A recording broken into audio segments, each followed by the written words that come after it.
नमस्कार दोस्तों, only technical channel पर आप सभी का बहुत बहुत स्वागत है। दोस्तों, किसी भी शेयर की एनालिसिस के लिए हमें दो इम्पोर्टेंट पैरामीटर्स की ज़रूरत पड़ती है। पहला होता है उसका फंडामेंटल एनालिसिस और दूसरा होता है उसका टेक्निकल एनालिसिस। फंडामेंटल एनालिसिस के अंदर हम बेसिकली उस शेयर का रिजल्ट देखते हैं, उसका बैलेंस शीट चेक करते हैं, साथ साथ काफ़ी इंपॉर्टेंट कुछ रेशियो होती हैं फंडामेंटल एनालिसिस के लिए, जैसे कि P ratio, price to earning ratio, PB ratio, price to book value ratio, EPS, earning per share, ROE, return on equity, ROC, return on capital employed, और भी काफ़ी सारी रेशियो होती हैं। उसको हम लोग स्टडी करते हैं, कंपेयर करते हैं उसके पीयर्स के साथ। तो ये बात होगी हमारी फंडामेंटल एनालिसिस की। अगर टेक्निकल एनालिसिस की बात करें तो उसके अंदर हम बेसिकली किसी भी शेयर के चार्ट का जो पैटर्न है उसकी स्टडी करते हैं, बैक टेस्ट करते हैं, हिस्ट्री में जाके देखते हैं कि वो किस तरीके के पैटर्न बनाता है, कहाँ उसके सपोर्ट हैं, कहाँ उसके रेजिस्टेंसेज हैं, ट्रेंड लाइन ड्रॉ करते हैं। साथ साथ उसके अंदर बहुत सारे जो पैटर्न बनते हैं, जैसे कि ट्रायंगल पैटर्न है, या फिर हमारा हेड एंड शोल्डर पैटर्न है, पीनैट पैटर्न है, और भी बहुत सारे जो पैटर्न बनते हैं टेक्निकल इसके अंदर, चार्ट के अंदर, तो उसको हम लोग बेसिकली स्टडी करते हैं। साथ साथ उसका टेक्निकल के अंदर हम लोग बेसिकली वॉल्यूम को भी कंबाइन करते हैं। साथ साथ बहुत सारे अदर टूल्स होते हैं, जैसे कि हमारे इंडिकेटर्स होते हैं, उनको भी हम लोग कंबाइन करते हैं। तो ये जो पूरा जो एनालिसिस होता है बेसिकली ये टेक्निकल एनालिसिस कहलाता है। तो दोनों जो एनालिसिस होते हैं, किसी भी शेयर के अंदर इन्वेस्टमेंट करने से पहले हमें फंडामेंटल और टेक्निकल दोनों एनालिसिस ज़रूर करने चाहिए। बेसिकली फंडामेंटल एनालिसिस से हमें ये पता लगता है कि कोई कंपनी कैसा परफॉर्म कर रही है अपनी पीयर्स के मुकाबले, और टेक्निकल एनालिसिस से बेसिकली हमें एंट्री और एग्जिट का पता लगता है। यानी कि हम चार्ट पे देख के ये देख सकते हैं चार्ट के ऊपर कि हमें कहाँ एंट्री बनानी है और कहाँ से हमें एग्जिट लेना है। फॉर एग्जांपल, रिलायंस फंडामेंटली बहुत अच्छा शेयर है, लेकिन अगर किसी ने उसके अंदर 2300 पे एंट्री करी होगी, तो फिलहाल वो 1900 2000 के आसपास चल रहा है, तो उसके अंदर जो एंट्री होगी, शेयर अच्छा है लेकिन उसकी जो एंट्री है वो गलत है। अगर वो एंट्री करता 1800 के आसपास, जो कि 1.5-2 महीने पहले वो 1800 के आसपास आया था, तो उसकी एंट्री अच्छी होती। तो कहने का मतलब ये है कि शेयर कितना भी फंडामेंटली अच्छा हो, हमें टेक्निकल एनालिसिस से बेसिकली एंट्री और एग्जिट का पता लगता है। इसलिए ये दोनों के दोनों पैरामीटर बहुत इंपॉर्टेंट है। मैंने इसके ऊपर ऑलरेडी टेक्निकल और फंडामेंटल एनालिसिस दोनों के ऊपर मैंने ऑलरेडी आपके लिए वीडियो बना रखी है। ये देखिए, फंडामेंटल रेशियो है, इसके ऊपर पूरा प्लेलिस्ट मैंने बनाई है। 15 से 16 जो रेशियो है मैंने पूरे एक्सप्लेन करे हैं, आप प्लीज़ इसको ज़रूर जाके देखिएगा। साथ साथ जो टेक्निकल जो एनालिसिस होती है, जिसके अंदर हम बेसिकली कैंडलस्टिक पैटर्न स्टडी करते हैं, सपोर्ट रेजिस्टेंस देखते हैं, उसके अंदर और भी काफ़ी सारे जो पैटर्न मैंने आपको बताया, triangle pattern, head and shoulder, pennant pattern, rising wedge, falling wedge, और बहुत सारे जो इंपॉर्टेंट पैटर्न होते हैं वो भी आप इस प्लेलिस्ट के अंदर जाके देख सकते हैं। साथ साथ सर्किट क्या होता है, गोल्डन क्रॉसओवर, या फिर ब्रेकआउट, ब्रेकडाउन, डिविडेंड, हर एक चीज़ मैंने इसके अंदर एक्सप्लेन करी है। तो आप फंडामेंटल रेशो और ये जो टेक्निकल के लिए जो हमारे कैंडलस्टिक होते हैं, ये सब वीडियो आप ज़रूर देख सकते हैं, आपके लिए काफ़ी हेल्पफुल होगा। आज का जो हमारा टॉपिक रहेगा वो रहेगा रिलेटिव स्ट्रेंथ इंडेक्स, यानी कि आरएसआई।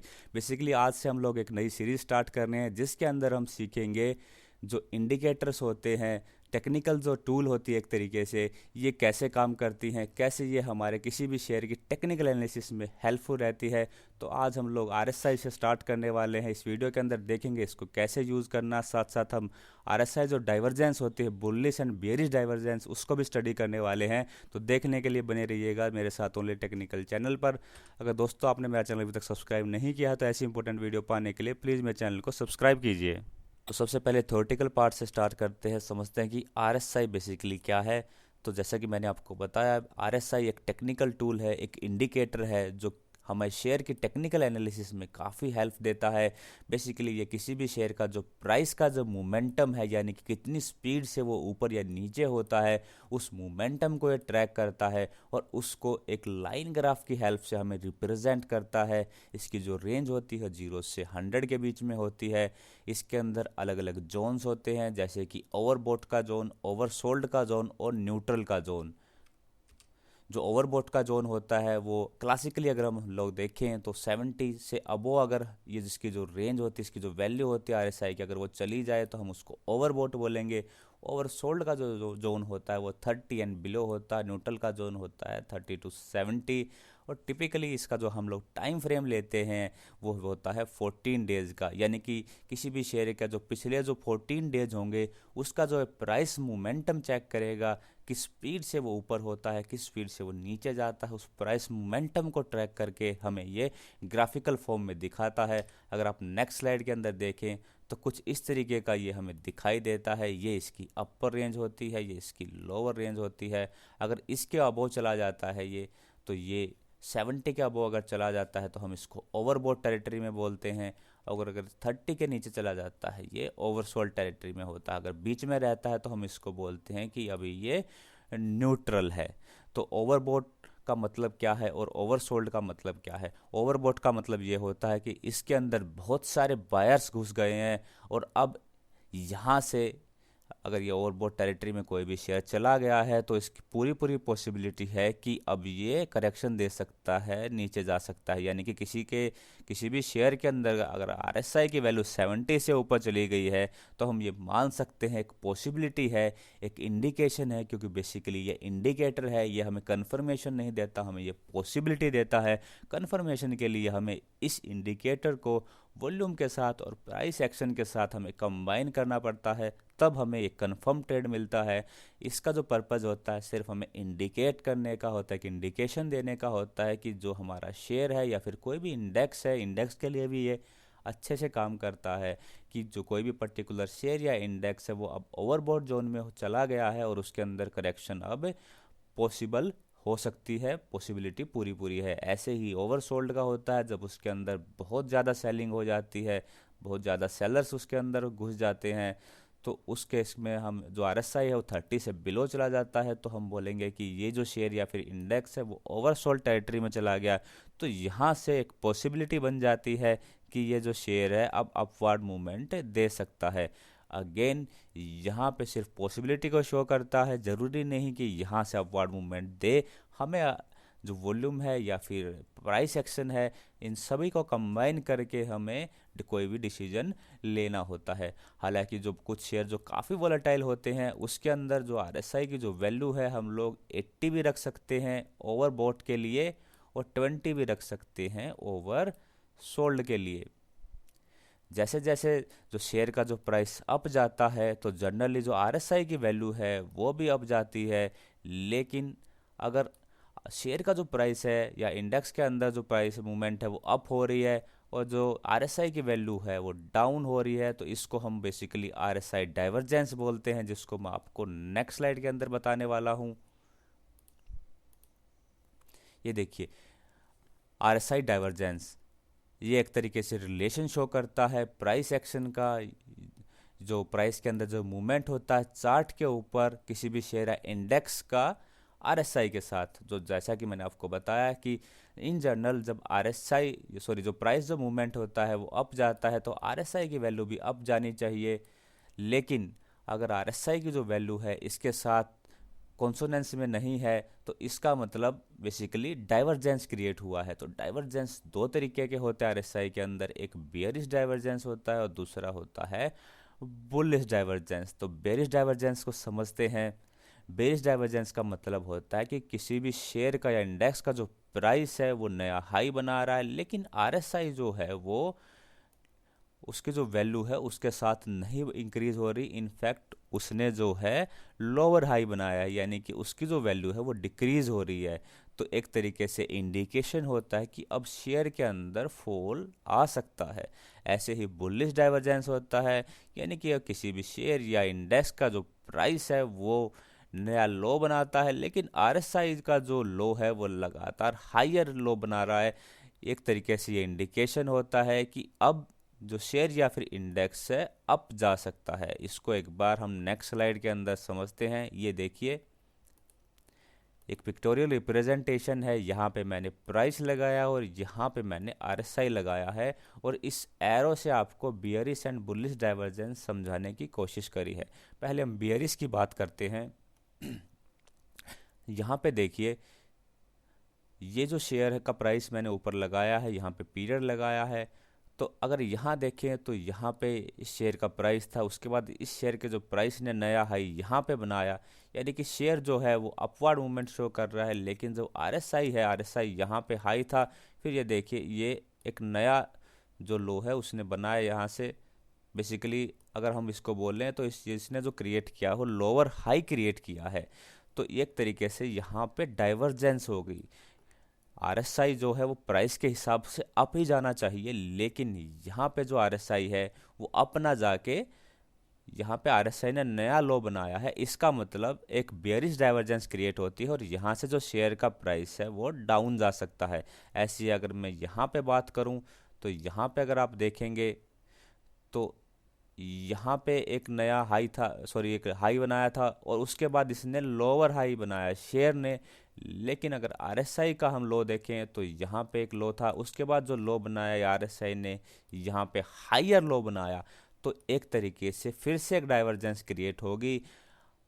जनरली इसको इसके साथ चलना चाहिए, यानी कि अगर शेयर का प्राइस डाउन जा रहा है तो आरएसआई को भी डाउन जाना चाहिए। लेकिन यहाँ पे डाइवर्जेंस क्रिएट हो रही है, शेयर का प्राइस डाउन जा रहा है और आरएसआई की वैल्यू है, जो लो की जो वैल्यू है वो लगातार हायर लो बन रहे हैं। तो इसको हम बुलिश डाइवर्जेंस बोलते हैं। इसका मतलब यहाँ से अब पॉसिबिलिटी है कि शेयर का प्राइस अप जा सकता है। तो ये तो हो गया हमारा थ्योरेटिकल पार्ट। चलिए एक बार चार्ट पे चलते हैं, चार्ट पे समझते हैं इसको कैसे हमें यूज़ करना है, आरएसआई को और आरएसआई डाइवर्जेंस को।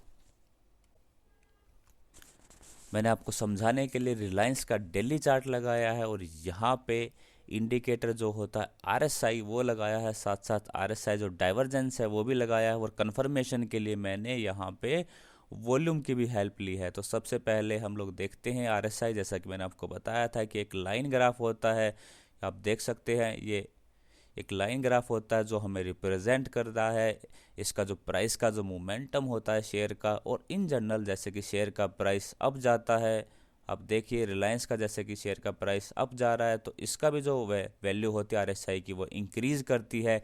लेकिन अगर इसके साथ ये वैल्यू अगर इंक्रीज़ नहीं करे तो फिर हम उसके उसको आरएसआई डाइवर्जेंस बोलते हैं, जो आप यहाँ पे नीचे देख सकते हैं। इसका भी सेपरेट इंडिकेटर होता है जीरोधा के ट्रेडिंग प्लेटफॉर्म जो होता है काइट के ऊपर।